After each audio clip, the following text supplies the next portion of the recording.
All right, so let's dive into it. Ahoy, everyone, and welcome to our third and final objective of this. By the end of this lesson, I hope that each and every one of you will be able to implement the factory pattern. So the way that I'm going to check that you can do this is I'm going to give you a problem. It's going to be about databases, and then I'm going to expect you to code a solution to it. My game plan here is that I'm going to have you guys build a shoes app in Ruby, and I'm going to give you instructions on how to do it. Then we're going to talk about the app that we just built a little bit. And then I'm going to show you how we can refactor that app to use the factory pattern. And then I'm going to have y'all do the thing that I just did. And then we're going to see if you can do it all on your own. So that's the game plan.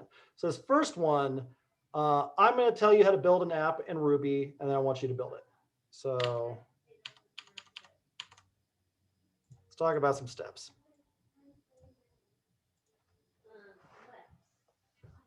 So you're going to need a couple files. You're going to need an app.rb file. You're going to need a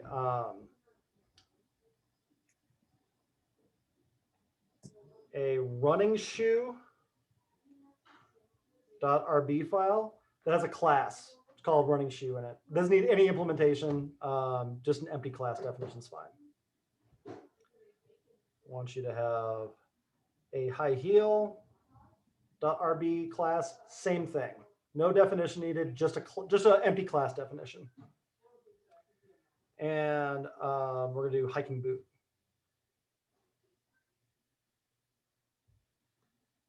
.rb. Empty definition, same thing. And then I want you to, so those are the files that you're going to make. And then in your app RB file, I want you to instantiate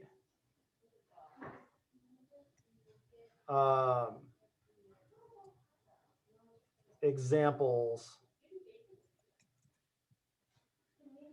of each shoe. So you're going to have to require them in the whole bit. Remember Ruby? Cool. So give it a shot. A couple minutes. Go.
No, 20 seconds.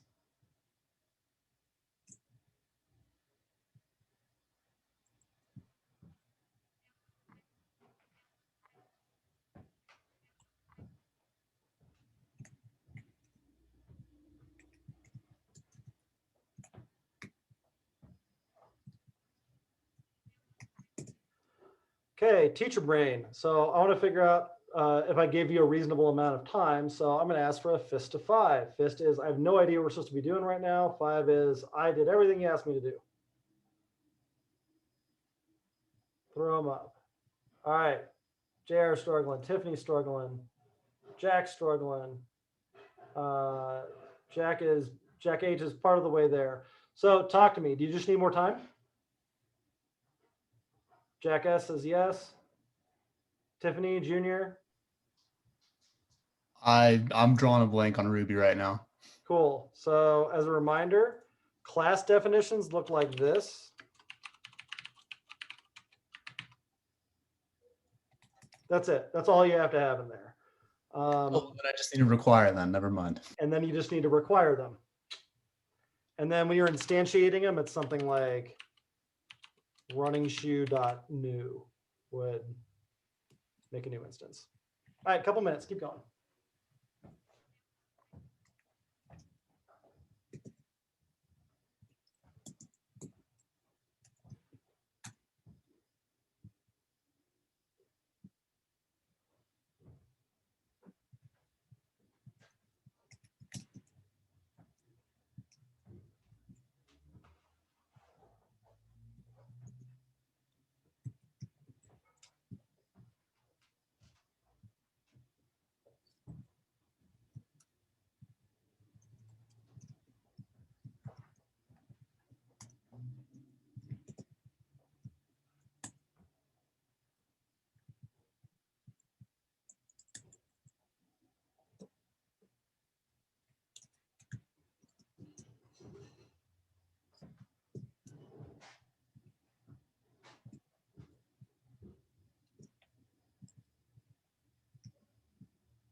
All right, same question. Now give me a fist of 5.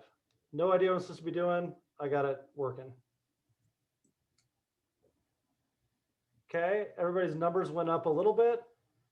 But both the jacks are in good shape. Tiffany, what do you need? My Rails new command wasn't working, so I'm just writing. It's not Rails. This is just pure Ruby. Oh, cool. All right. So you'll run it with Ruby AppRB. Gotcha. It's like time traveling back to Mod 1. Okay. Junior, what do you need? Not exactly sure at this point. I think I've got it, but All right. So what I want you to do is I want everybody, let's make a new room for this.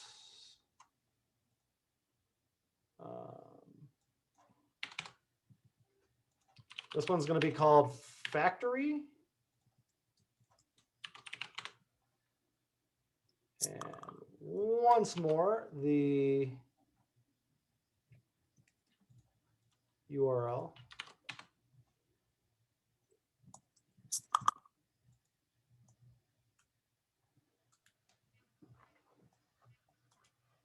All right, I see Junior.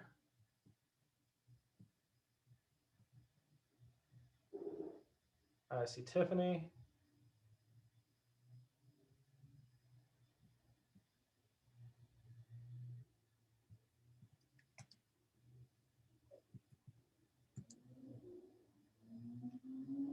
I see one Jack.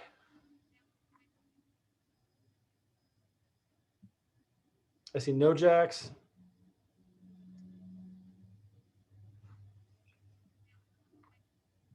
I see Jack Sanders. I see Jack Hubert. Excellent. I didn't think it was fair that I didn't put my last name. There you go. So if you'd be so kind as to paste me the contents of your app RB file. Let's see where we're at.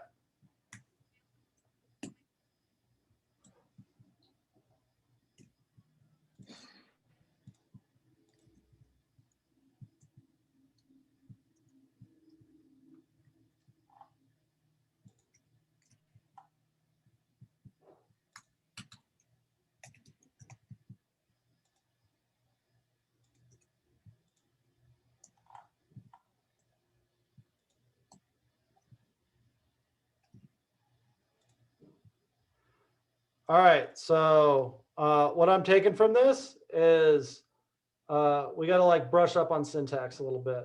So I'm going to walk through this, update your files accordingly.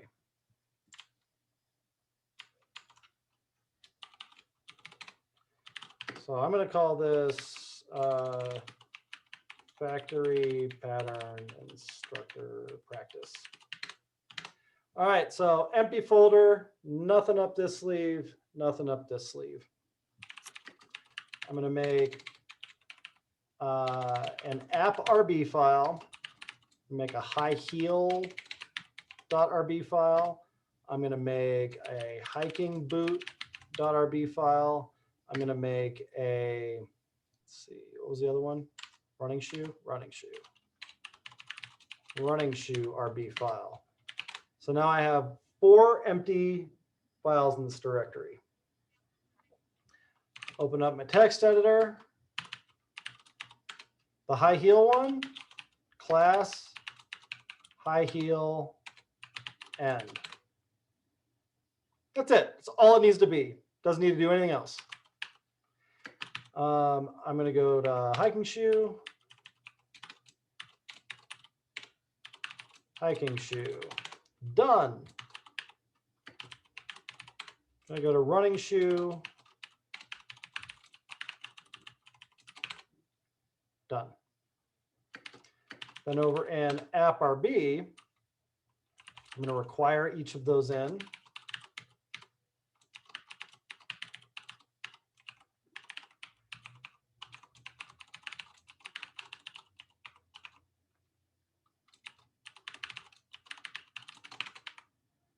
Cool. And I'll make examples of them or whatever. So I'll say something like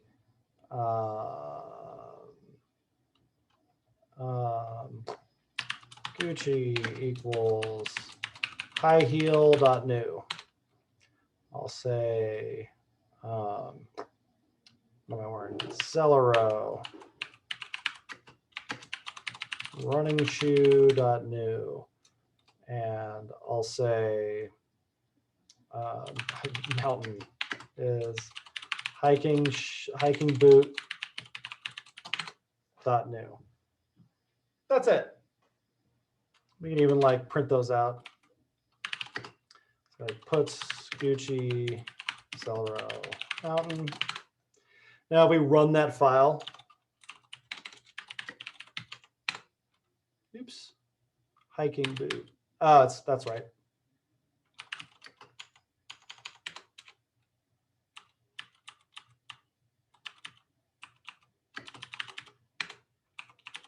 Hiking boot. Ta-da.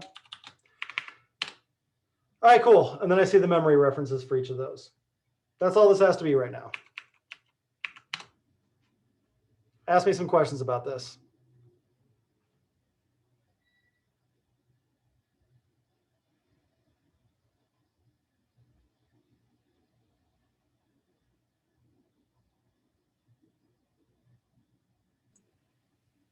When instantiating a new class or not class, object, no. Mhm. Yes. You didn't have to pass any attributes inside of new because you didn't define them in any of your class models. Correct. And in fact, if I tried to, I'd be like, I'm not expecting any parameters.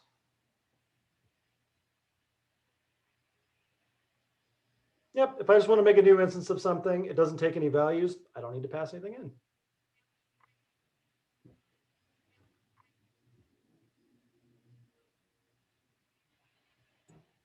Other questions about this? Do any of you remember Ruby? Pro Rubyists over here. Any instructors watching this video are going to instantly find out like how much I care about OOP.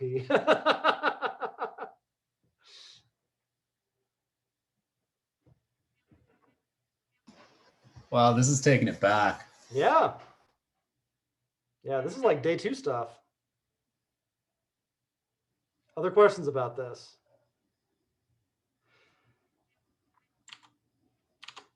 So if I go back to my lesson plan, I gave you instructions. We built the shoes app. There's like a little bit of bumps getting there. And now I want to talk about it a little bit. We had a scaling problem with this. Can anybody tell me what it is? Any guesses?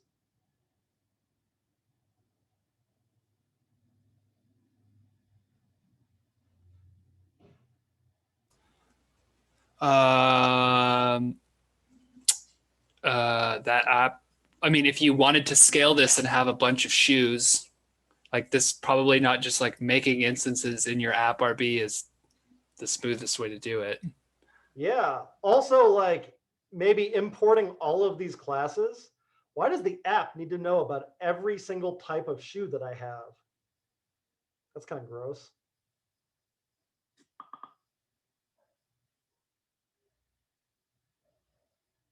So yeah, if I had 20 different kinds of shoe, then come on, man. And this just gets longer and longer and longer. And this is all coming into the app RB file or some other thing that probably doesn't need to know every fucking detail about every shoe that my app supports. If only I had a better way to solve this. Turns out I do. So I can use the factory pattern. I can make a new type of class. I'll just call it shoe. And I'll use that to make whatever specific type of shoe I might want. So then this app RB only knows that there's a shoe. Everything after that, that's the shoes problem, man, not mine.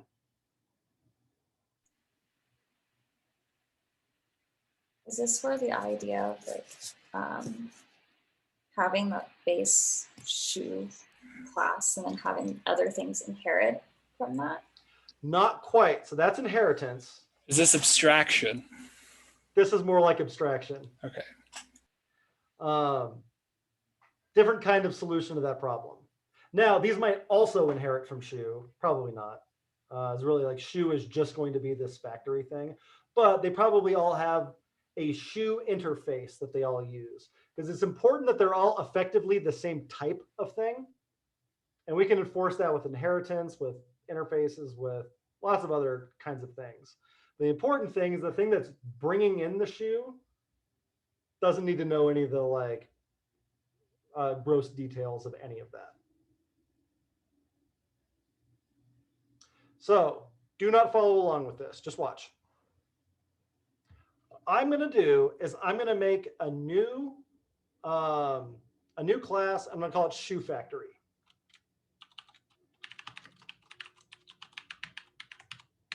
Like that. So now I have this Shoe Factory.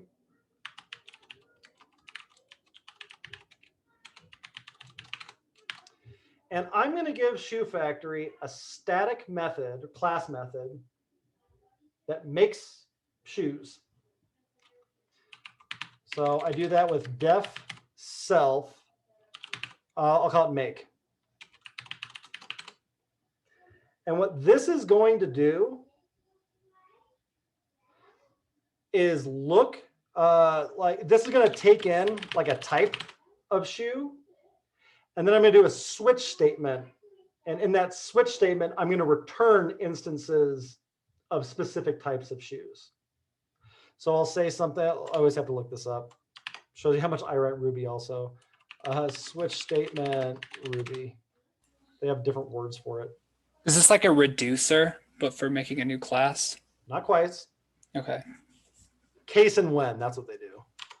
So I'm going to case off of the type. And I'll say when the type is high heel, give me high heel dot new. When it's hiking boot, give me hiking boot dot new. When it's running shoe, give me running shoe dot new. And then I can have like an else or something in there that handles like, I don't know what that is, so I'm going to throw an error. I'd be like, you do that with else raise. I don't know what that is. And then close it out.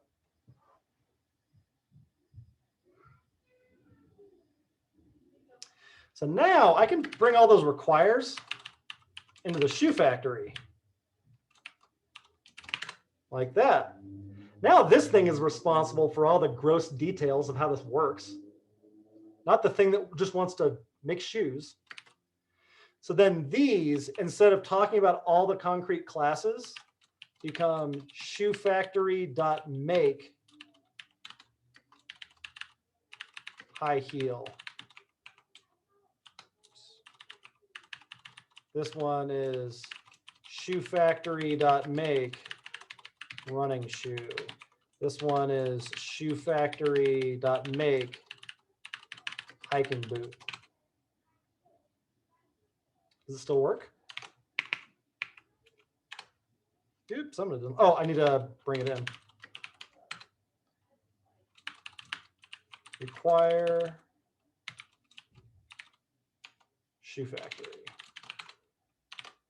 Does it work? The concrete classes, AppRB didn't have to know anything about them. That's what a factory is.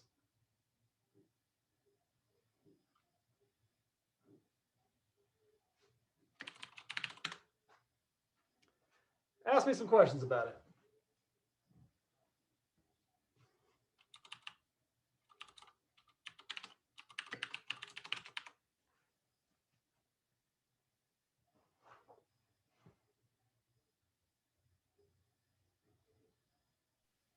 So let's say that you did give it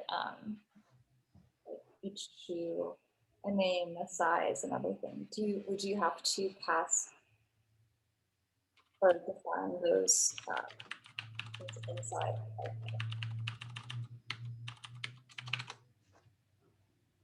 Like that.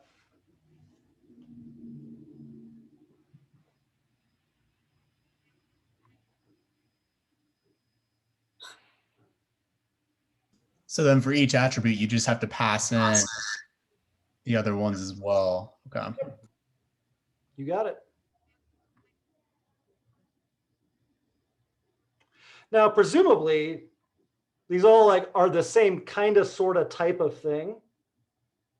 Again, maybe they inherit from the same thing. Maybe they implement the same interface. A few different ways we can do that. Really, mostly those two. But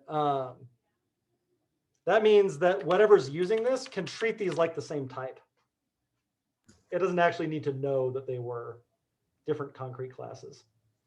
So this is almost reminded me of super.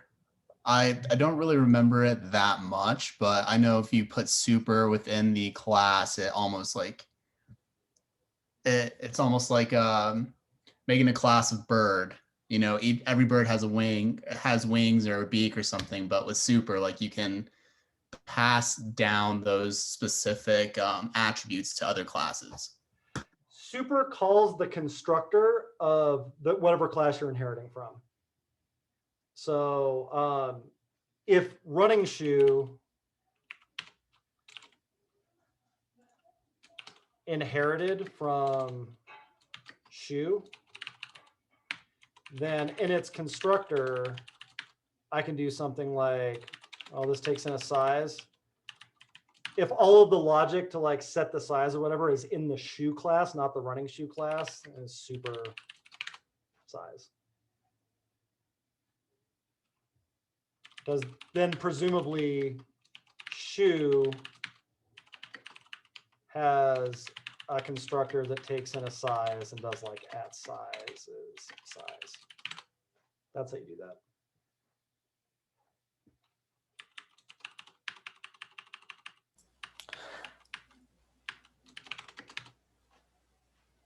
So you mentioned scalability, and how this kind of like basically cleans things up. Yep. So like, you're still gonna have a huge app.rb.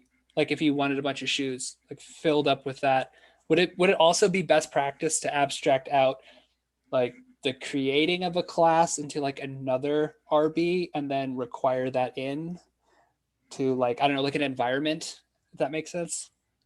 A lot of that kind of stuff is just out of scope for this particular lesson. That's like Okay. app architecture stuff. But for this particular problem where you have a bunch of concrete classes and the thing that's using those classes, it's not really its business how any of that works. You can abstract all that stuff away behind a factory. Okay.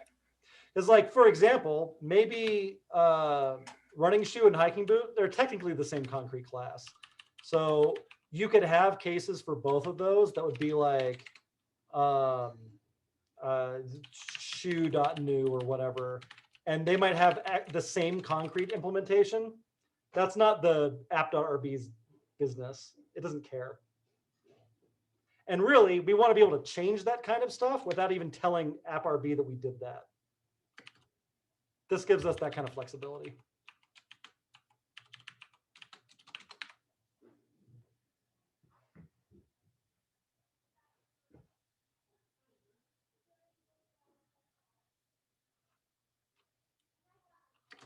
Anytime you can hide details of how something works in OOP, take it. Because now I can change the implementation of this all the live long day. app.rb can't break.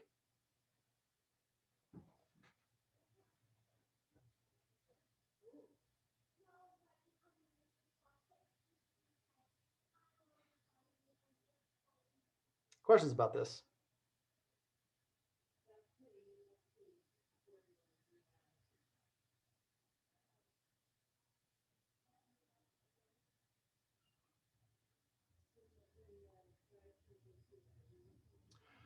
Cool. So I want you to give this a shot. See if you can make a shoe factory and move your concrete implementation stuff over there. Give it a shot. I'm going to give you 3 minutes to start. Go.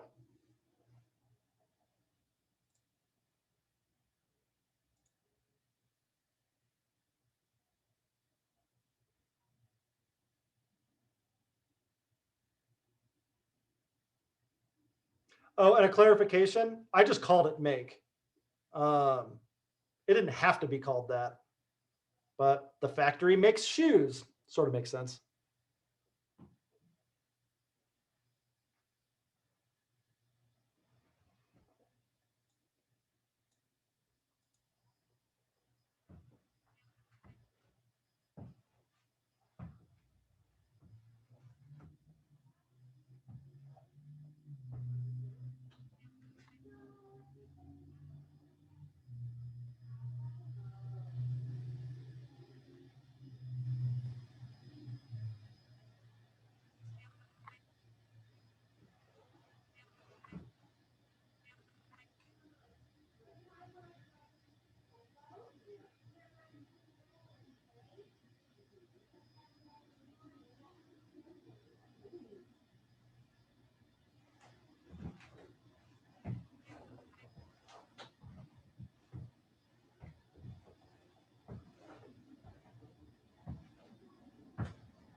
So when people refer to like the factory design pattern or whatever, is that like largely referring to an OOP thing, like in an OOP Correct. sense? Okay.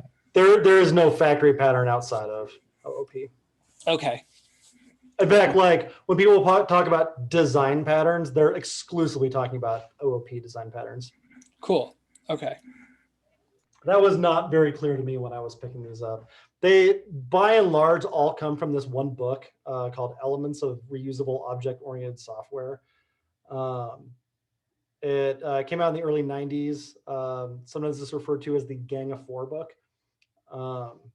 And that's where factory and builder and observer, all those things come from that book. Okay. Yeah. Interesting. Yeah. My mock tech interview guy was like, yeah, you need to learn about design patterns. And there was like this, and then there was another section of design patterns that was like MVC and also included like alternatives to those. Right. Those are architectural patterns. Right. Oh, okay. Cool. And those are not from the Gang of Four book. Okay. Okay, so that's time. You need more time to work on this? Jack's good. Junior, how you doing? All right. Jack Hubert, how about you? I saw that you were using a case statement, and that's it. So that's where I'm at right now. I kind of have one, but I don't know how to pass in the size and brand and stuff. Cool. So I want to see your code. So if you could paste what you have for your shoe factory into Everybody Writes, that'd be great.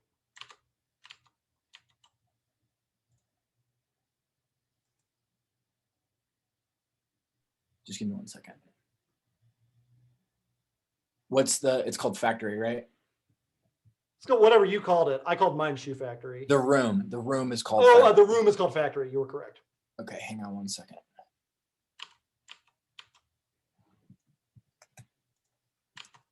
All right, Jack Sanders has got it.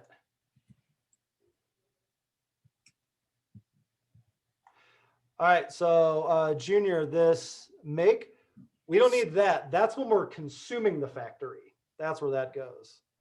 So you named the function that, so we can do shoefactory.make to get those.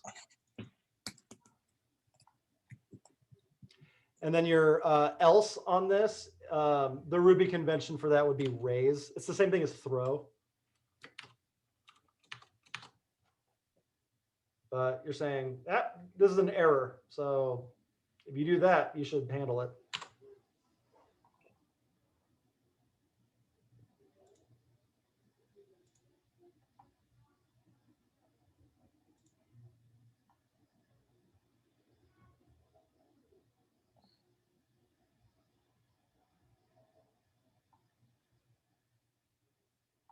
So Jack H, you're bringing in this, you're using this other thing here, but it's not getting passed into your factory method.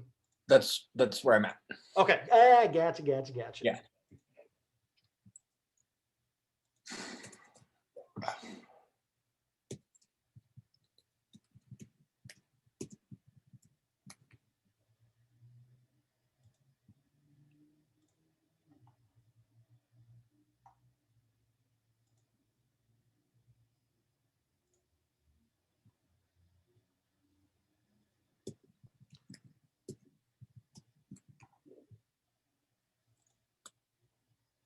Cool. Ask me some questions about this.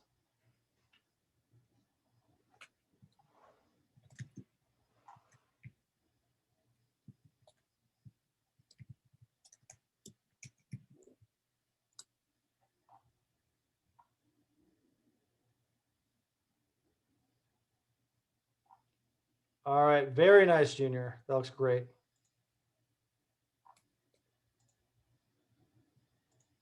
Jack Sanders, make sure you're moving your requires over here also.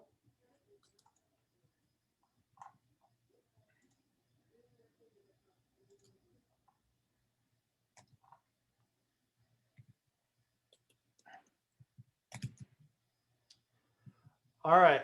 So, teacher brain. I'm going, man, this is rough. We're pretty rusty on OOP stuff. So, I'm thinking that the factory pattern was probably not the right level for this. We probably needed to review OO stuff first. So I'm going to pull the plug on this lesson, but I do want to find out, I have a hunch that some of you might have figured this out. So I'm going to do the assessment anyway, but I'm going to reset my expectations on it. So I'm going to give you a problem and see if you can code the solution. I want you to see if you can do all of this in one file, because like the different files is really to demonstrate the utility of this. You can also do it all in one place. So in a new file,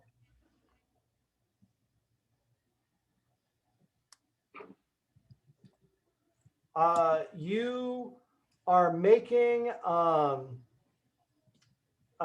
have an app that can connect to a database, and it can connect to a MySQL database. It can connect to a Postgres database. The app doesn't care how that gets done. It just needs a database connection, and it'll tell you what it's using as a string. Past that, it doesn't really care about the implementation details of that. So your job is to write a factory for database connections. All in one file. I'm going to give you 3 minutes on this one. Give it your best shot. Go.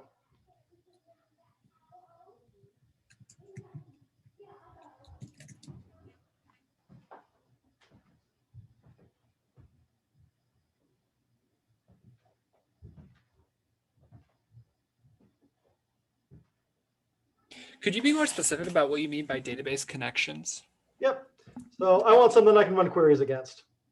So the like consuming side of this will be something like database connection dot execute, and then you pass it a SQL query or something like that. But it might be connecting to a Postgres database.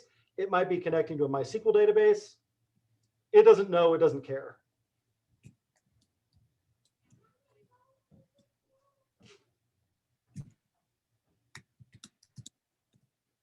And do you want this in Ruby, or could it be in like pseudocode? Oh, all in Ruby. Okay. See if you can apply the same factory pattern model that we did to this problem.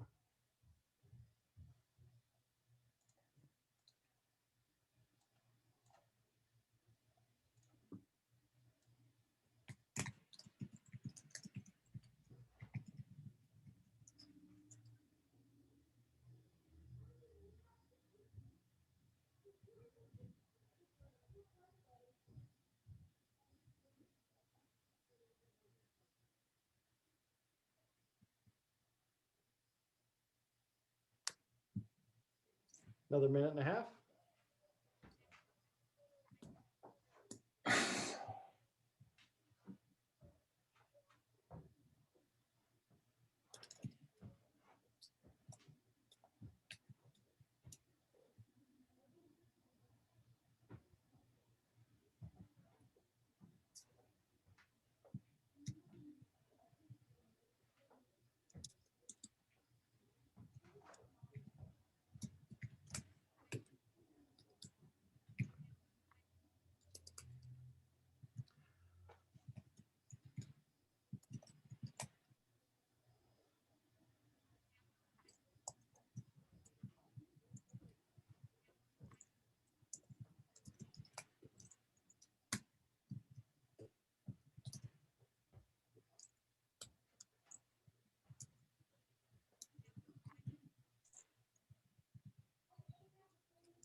Another 20 seconds.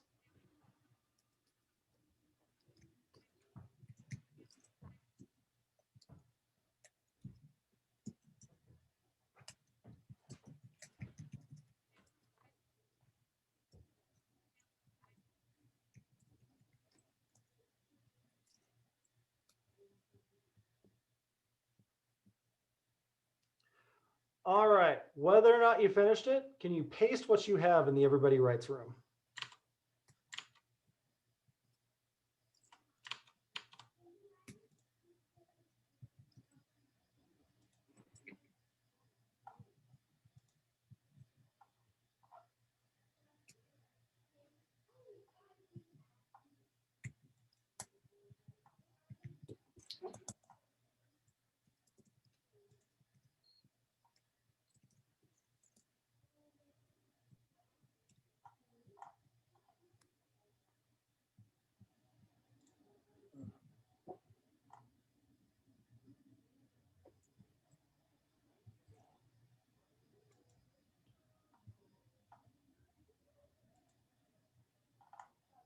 Okay, so Jack H and Jack S's answer makes you think, I didn't explain the instructions well enough.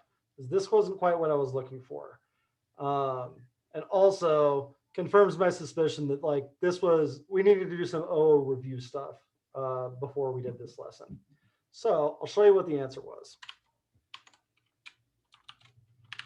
So we're going to make a database example RB file.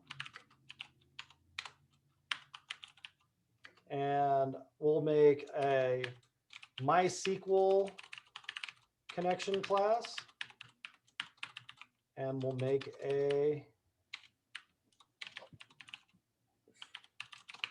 PostgreSQL connection class. And then we'll make a database connection factory. And it's going to have, we'll call the method get, def self dot get. And it's going to take in a type. And it's going to case off of that. And so we'll say when MySQL, then it should return MySQL connection.new. And it's PostgreSQL. It should be PostgreSQL connection.new. And then end the case statement.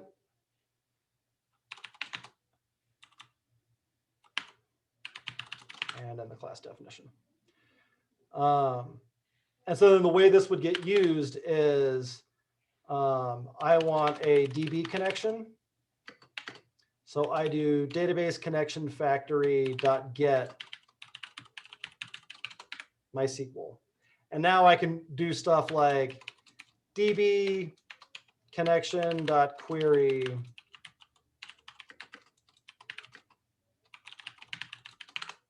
whatever. And I don't know or care which type of database it came from.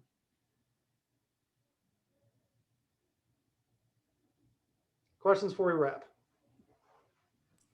No, that makes sense. Sorry. Yeah, I misunderstood. I thought you would just like make a factory that does different queries to what?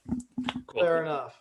And the fact that you both did it. Okay, so like in teacher talk, I talk about vertical error and horizontal error. So if I'm looking at a grade book and I see somebody who is missing stuff vertically, it means like that's an issue with that student. Versus if I see something horizontally, that means everybody in the class was like missing something for whatever that thing was. That means that's a school-wide problem. So the fact that both of you made the exact same error means that I made the error. Sorry. No, go ahead. I was just going to say like kind of where I was at whenever you were finished, just so you had that. Sure. So if I go back to my plan, the objective was implement the factory pattern. nobody was able to do it. Now, that doesn't mean that the lesson was worthless. I actually got quite a bit of data out of this. And so if I were to approach this again tomorrow, I have a way better idea of where we should start with this. And rather than jumping into the patterns, we need to review Ruby. We probably need to like revisit some OO concepts. We need to do some priming before any of this becomes relevant. So absolutely not a waste of time. And also, when we do this next time, I have a hunch it'll go faster. But that's how I'm using the data that I got throughout this lesson as a teacher. Cool. What were we going to say, Jack? So I feel comfortable with the factory pattern. I more had trouble with the second implementation of it. I was able to get the like the model design version of it, but I spent my time on my 3 minutes on how do I connect to a PostgreSQL database. Gotcha. And by the time I said to myself, I'm not going to be able to figure this out in the next minute and a half, I tried to like quickly scramble and make something I could as fast as possible. Gotcha. So I'm definitely going to go back and rewatch the factory pattern part of this because I missed 30 minutes in the middle. But I definitely I can see the purpose of it. I could see the benefit of it. And like if we had done, I feel like we had done another like similar one to the shoe factory, I feel like I would have done a lot better. Fair enough. Cool. Anything else we got to talk about before we wrap? Miss you, Kyle. Oh, I miss you too, boo. I miss you too, Kyle. Jack doesn't come around anymore that much. Yeah, okay. All right. Hope you guys have a wonderful evening. Much love. Thanks a lot, Kyle. Yep.